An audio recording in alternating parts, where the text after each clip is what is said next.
Jadi gini, ada beberapa pertanyaan dari para sahabat ataupun orang-orang yang kami temui. Mereka menanyakan bagaimana hukum sholat berjamaah di masa new normal saat ini. Seperti yang kita ketahui bersama, saat ini pemerintah telah menerapkan peraturan new normal atau suatu kebiasaan yang baru agar masyarakat bisa kembali beraktivitas seperti biasa, namun tetap memakai protokol kesehatan. Lantas, apakah ini berarti umat Islam sudah boleh meramaikan masjid kembali untuk sholat berjamaah?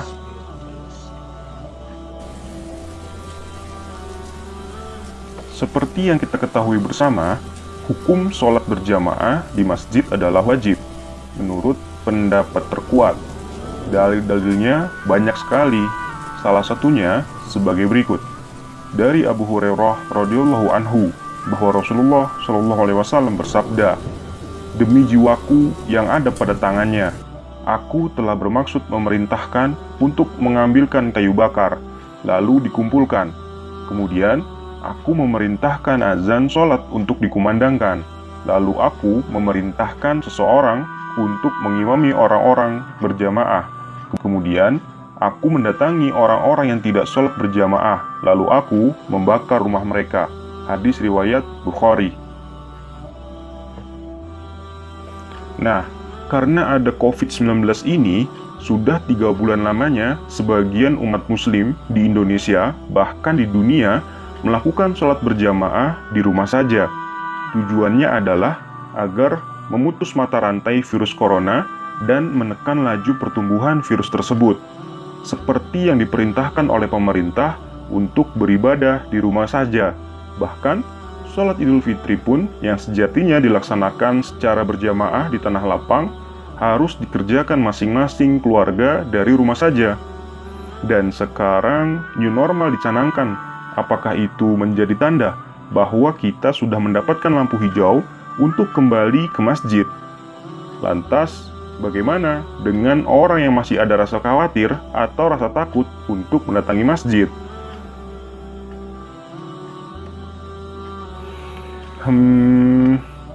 Jadi gini, intinya dalam kondisi pandemi seperti ini, walaupun di satu sisi rasa takutnya tidak sedahsyat saat peperangan, akan tetapi di sisi lain bahaya ini lebih sulit dihindari daripada serangan musuh di medan perang.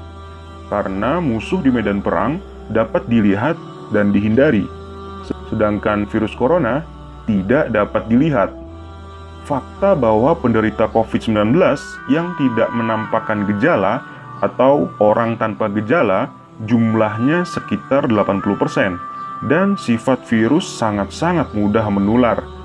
Ditambah dengan masih banyaknya masyarakat yang kurang disiplin dalam menerapkan protokol kesehatan, menjadikan penyakit yang mematikan ini semakin berbahaya dan sulit dihindari.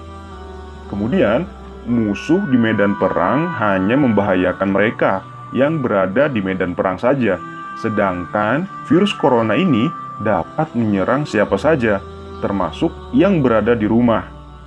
Bila ada penghuni rumah yang sering keluar dan tertular, lalu tidak menjaga kebersihan ketika masuk ke dalam rumah, maka keluarganya dapat ikut tertular.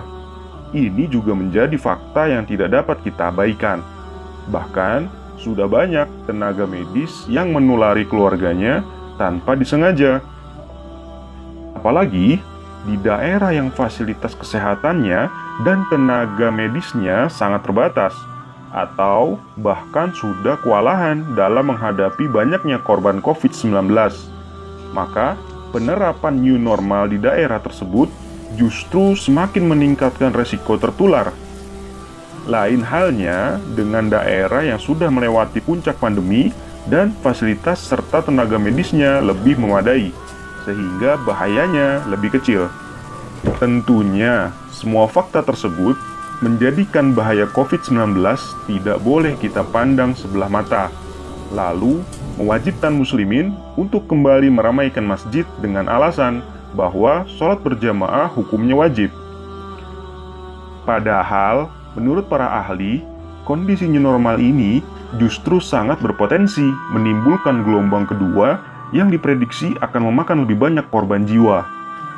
Kesimpulannya, bila ada sebagian kalangan yang belum berani sholat berjamaah di masjid, walaupun setelah dibuka kembali, maka ia masih mendapatkan uzur syar'i.